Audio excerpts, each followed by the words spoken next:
ঐতিহাসিক বদর দিবস উপলক্ষে ঝিনাইদহে সাধারণ শিক্ষার্থীদের মাঝে পবিত্র কোরআন বিতরণ ও আলোচনা সভা অনুষ্ঠিত হয়েছে।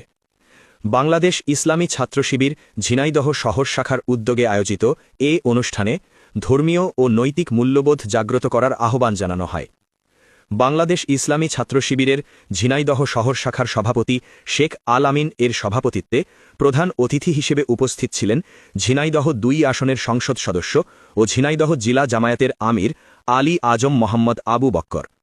ঝিনাইদহ শহর শাখার সেক্রেটারি তানজিম বিন আলিমের সঞ্চালনায় আয়োজিত আলোচনা সভায় প্রধান আলোচক হিসেবে বক্তব্য রাখেন ঝিনাইদহ জেলা জামায়াতের সাবেক আমির এবং ঢাকার মওদুদী রিসার্চ সেন্টারের পরিচালক ড মুজাম্মেল হক।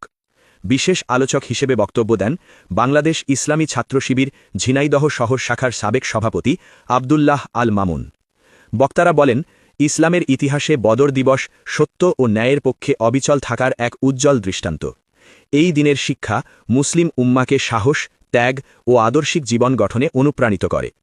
তারা তরুণ সমাজকে কোরআনের আলোকে নিজেদের জীবন পরিচালনার আহ্বান জানান। আলোচনা সভা শেষে উপস্থিত সাধারণ শিক্ষার্থীদের মাঝে পবিত্র কোরআন শরীফ বিতরণ করা হয়।